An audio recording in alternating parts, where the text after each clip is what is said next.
I hope everybody is staying safe at this time. I hope everybody is doing their part and adhering to all the regulations that are going on. And hopefully everybody's just adjusting to this time. And with those adjustments, it's not only here in North Carolina, but it's internationally. And the men's soccer team has one of the most diverse rosters of anybody here on campus, with players all around the U.S. and even international. And we're going to catch up with one today, all the way from Spain, Pablo Pedregosa. Pablo, thanks for joining us today. Hope you and your family are doing safe over there in Spain. Yeah, thank you. Hello, everybody. Hello, Spanish Nation. Yeah, I'm here in Spain, and yeah, we are in quarantine, and everybody's healthy. Everybody is doing well, passing the days. But yeah, we are good. Thank you. I'm glad everybody's being safe over there for yourself and health is good. How did you get to Spain? When did you go? Were you kind of nervous about getting back home? Yeah, I mean, it was a little bit tricky because we were supposed to come, like me and another teammate that is from Spain too. We were supposed to come like after May, after the final exams. But when all the coronavirus start getting worse in Spain, we just talk with coaches, with the staff, and then with our parents, to change the flight.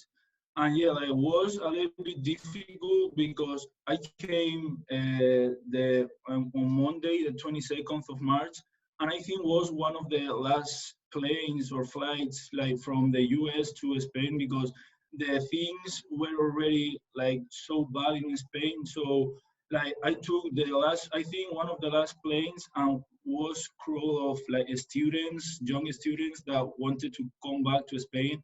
And yeah, it was a little bit difficult, but yeah, I got to Madrid, and then I came all the way to my house. And we hear about what's going on in the U.S. What about Spain? What are conditions like over there, as you guys are kind of in the same situation? Yeah, I mean, since 1 week before I came here, every Spain is shut down. Nobody can go out just for first necessities, as if you have a medical meeting with your doctor, or if you have to go to the supermarket. But right now, just the police, medical staff, and all the things are working just there, like them. Everybody is shut down in home, and you cannot go outside. For example, the police is giving you tickets if you go out, if they catch you outside on the street. They say that you have to remain mandatory at home. How thankful are you? You actually got to make it to your parents' house where you grew up, so you're with your family right now. Yeah, I mean, it's in those moments right now. It's so grateful to be with my family. I mean, even if I was safe too in Raleigh, in the campus, be with my father and with my family, it's more safety. I feel more safety with them next to me. There's a time difference. Spain, you guys are 6 hours ahead, so everything's online now with NC State. How are you adapting to the time difference? Yeah, I mean, I have to say that it's a little bit difficult because I have jet lag still. And for example, I go to sleep, for example, at 6 a.m. in the morning here, and I wake up at 2 p.m. in the already in the evening. So I mean, yeah, I have the classes in the evening, 9 p.m. for example. But yeah, it's a little bit difficult. But I mean, I don't have anything more to do here, so I mean, more or less is good. I'm doing the homework they give, the instructor give to us, and all that stuff. But yeah. As an international student, is it harder with online classes rather than when you're here on campus in front of a group and in front of a professor? I mean, I think it's a little bit harder because, for example, me, I mean, I just was there 6 months, and to adapt, I've adapted, I've improved the language and all that stuff. But there's still like some problems that, for example, if I don't understand anything, I used to go to the professor to ask any doubts. And here is like more tricky because I have maths, for example, and it's one of the difficult ones because I cannot go like to set a meeting with my instructor. I have to type by email, and it's a little bit harder. But I think, I mean, overall, it's difficult. It's more difficult. How much interaction have you had with Coach Kiefer and even some of your teammates during this time while you've been back in Spain? Yeah, like since I came, like we are doing every Sunday, like we are doing Zoom meetings, all the team. Then all the coaches like have asked me when I came if I'm good, I'm doing good. And then with my teammates, yeah, with a few teammates, I'm talking with them almost every day. So yeah, like we keep contact, but I mean it's not the same than being with them. You kind of said earlier, you guys really aren't even allowed to go outside. So, what's your training like right now?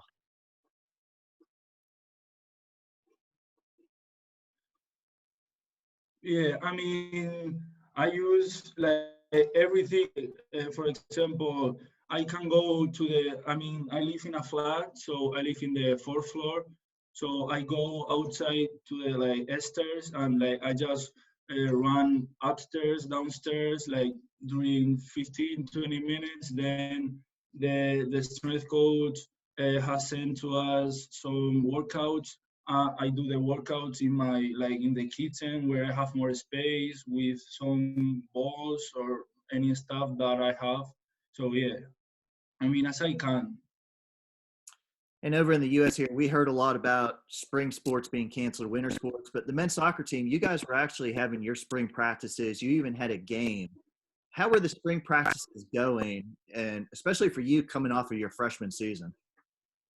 I mean, I was really excited with the spring season. I mean, I think we were confident. We changed few things. So I mean, I think all the team start like feeling confident about ourselves, and we were like with energy to play the games we had, to keep working and keep improving. And I think like the stuff we did with the coronavirus, like I mean, was no good for us. At least for me. I mean, as I saw the team that we were working. I'm sure you played soccer your whole life. How much are you missing the game right now? Wow, it's like a lot, honestly. I mean, even if you can play, like if we will have like some games in the like in on the TV, for example, like wasn't that big that, but I mean without soccer on the TV, without play soccer, without touch a ball because here I can't play because like it's a small flat, so I'm not able to play. I mean, I miss a lot, honestly. I know it's really early in the process and summer school has already been decided. It's going online. Do you have a plan of when you're trying to get back to the U.S. at all, or is it way too early? Yeah, I mean, before that virus, like we talk with the coaches, and as a team, we plan to come back in the U.S. Like all the team, beginning of July. But right now, I mean, we are still thinking the same, but it depends also on how the coronavirus is progressing. We don't know, but yeah, like our plan is to meet all the whole team, the 6th of July, so we can prepare the pre-season there with all the team. But I mean, we don't know yet. But yeah, like our first idea was that. Pablo, I want to thank you again for catching us up. I'm really glad you got to be home with your team during these hard times, and I hope you continue to do well. And just we're going to check in on you and just see how things are going with you. Okay, thank you so much.